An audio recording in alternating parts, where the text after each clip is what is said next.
And I looked at the clock and it said 4:44. And I said, there it is. Good morning. Wow, I almost missed it. Let's see. It's still 4:44, so I don't know if it just turned there or where it was in its cycling. Anyway, I won't start with sports this morning. Today's title is Fukishima, Solving Unsolvable Problems. There are many things people send to me, problems and concerns they would like me to address. Most often, I do not know the answer. However, I know that answers exist to solve everything we recognize as a problem.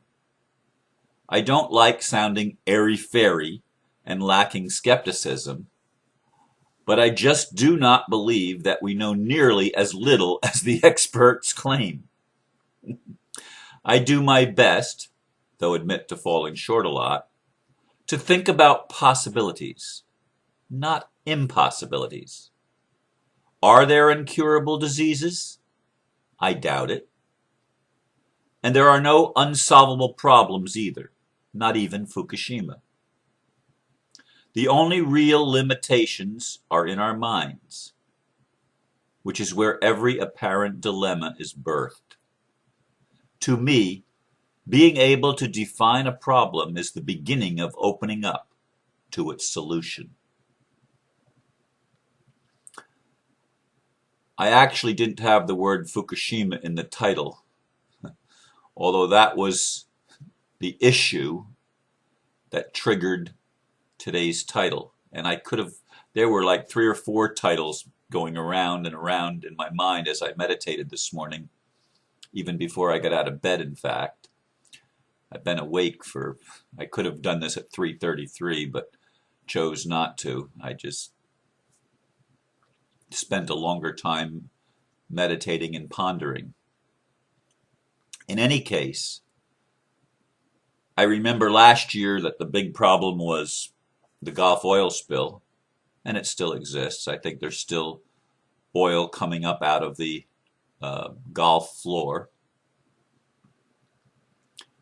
and yet there has been a solution addressed in putting microbes in there that eat the oil. There's always a solution. And on the Fukushima issue,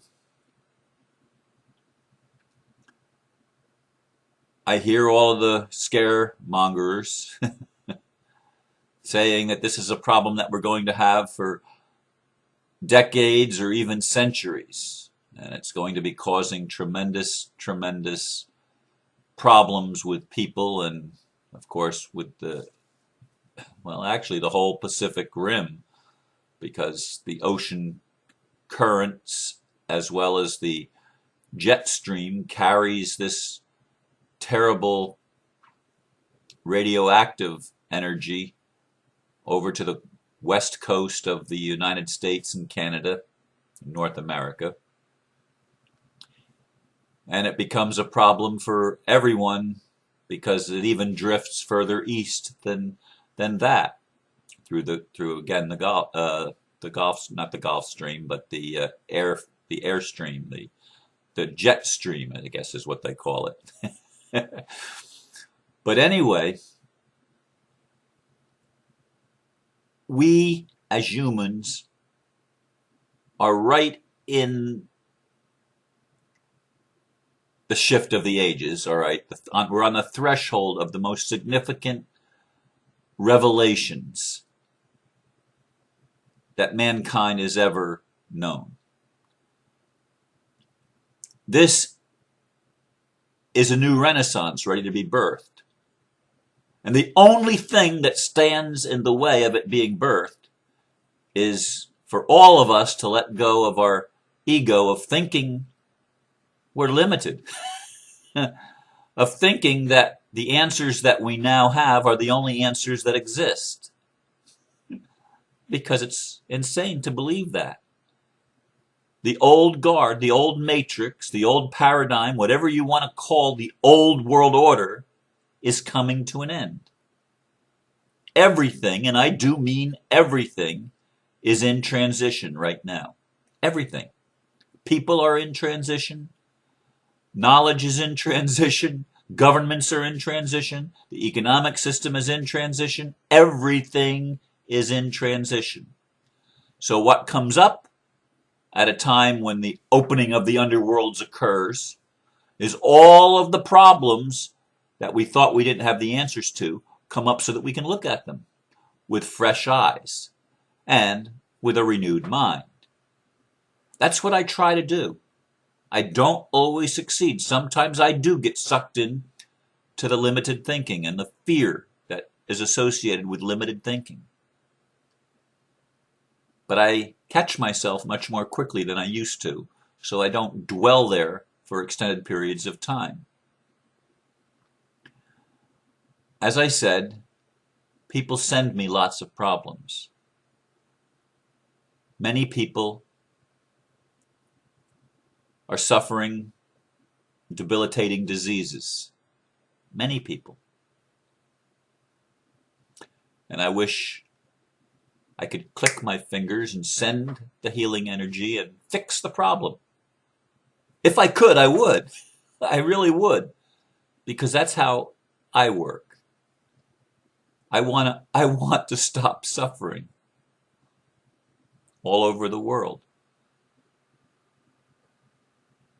But I have to realize that even the suffering has a purpose, and I don't always allow myself to see the solution or the reason, the karmic issues that are being resolved. I don't see all that. I may know that, well, that's probably what's going on, but I don't know that I know it. In other words, I can't put it into words consciously. I can't frame the idea and feel like I know the solution. Yet I know that the solution is there. It's not always my job, Ron Van Dyke's job, to fix everything. I have to accept that there are other parts of the divine being called humanity that have been gifted with that particular solution. And then, of course, there are people that are losing their homes or their apartments or their flats or the place where they live because the banks are stealing their property, evicting them. I know what I do, but I'm me. And my solution may not apply in everyone else's situation. It's my solution. And each of us have to find our own solution. I do believe that Spirit, if we have a problem, Spirit gives us with the problem the solution.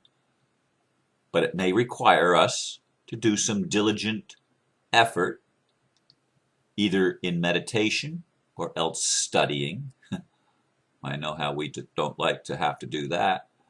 But actually looking things up on the internet and learning about the thing, and you'll find solutions. My friend who had breast cancer, I guess it was over 10 years ago when she was diagnosed, went and rejected allopathic solutions because they're not solutions, number one.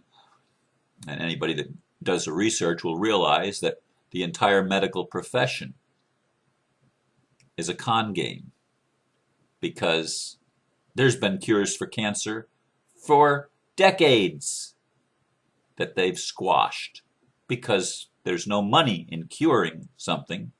There's only money in treating it. And the treatment is often worse than the disease. This is just simply reality. But my friend found CoQ10 and other natural remedies, things that she could do, and she believed that she could do it, and she did it, and she has kept both of her breasts and has not succumbed to the big C, cancer, the big scare word. Okay, hasn't succumbed to it. And many other success stories are available online now if you'll look for them. of how people have resolved issues that seemed irresolvable. Unsolvable problems simply do not exist. They simply do not. What exists is a limited mindset, or a purposefully limited paradigm, such as the matrix that we've been living in, which has been based on limited thinking and limited loving and limited everything for as long as any of us can remember. And if all we're going to do in looking for the solution is look at what we've already done, chances are we're not going to see the solution, because the solution is right out here, not back there, you see. The solution is there, but we have to be forward thinking. We have to be bringing our tomorrow into our today, just like we've long brought our past into our day and recycled the emotions having to do with something that may have happened to us when we were children.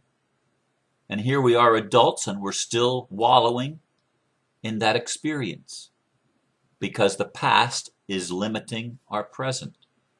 But we have the opportunity in 2012, we've always had it, but more of us are becoming aware of it now, of allowing where we're going to pull us forward instead of where we've been to hold us back. It's an amazing thing. And that includes Fukushima. Do I know what the solution is? No. But I don't think even radioactive energy, and it's all energy, is as harmful as we've been told it is. I've read both sides, and let me tell you, when I read the negative reports, they sound pretty convincing to my mind. Based on that perspective, it sounds pretty real. It sounds pretty scary. Oh my God, the half-life of radioactive materials, and it goes on and on and on. But Chernobyl, which they said would be a desolate place for centuries, has repaired itself from reports that I've read. Its plants are growing and animals are thriving and life is thriving where they said there would be no life for a long time to come. So I just don't buy the scare tactics of limitation, because that's the old paradigm thinking. I do my best, and I sometimes, as I said, I sometimes fall short, but I do my best to embrace the possibility that there is a solution, because the truth is, there always is. There always is. If we can create the problem, we can also create the solution to the problem. Do we have a will to do so? Are we willing to open our minds and open our hearts and stop the old way of thinking that is about control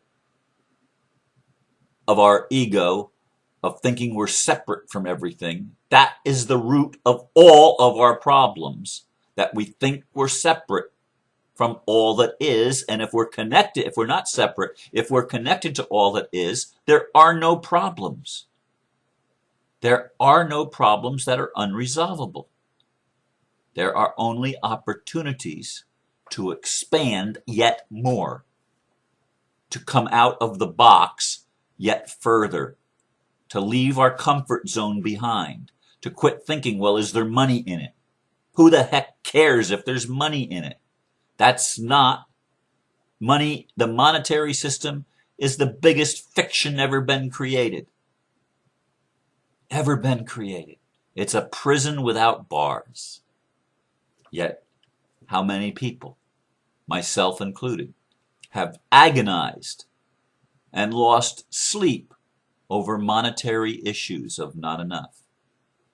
Fukushima is just one more problem that we can look at and realize that if we recognize the problem, the solution is pretty close. And some of us are going to be able to figure out the answer. It may not be your calling to do that. It may not be your area of expertise, but it is someone's area of expertise. It is someone's passion. I'm not going to be passionate about everything that everybody sends me. People send me, as I said, lots of things that they'd like me to jump on their bandwagon. Well, I don't feel passionate about everything that everybody else is passionate for. That's your passion? Fine, follow it. Follow your passion. Follow your heart. By all means, don't be disappointed when the whole world doesn't recognize it the way that you see it. It's okay. It's okay. Because we are each here playing our individual roles, and yet the whole thing is woven together in a beautiful interconnected web of life. And we have infinite knowledge and infinite wisdom in that web, infinite abilities and gifts, infinite talent, infinite. And it's shared with everyone because we're moving into a paradigm of love instead of a paradigm of selfish greed. That's where we're going, folks. Allow it to pull you there instead of allowing the past to anchor you to repetition of the same old over and over again. Thank you once again for letting me share with you my perspective on solving unsolvable problems. Namaste.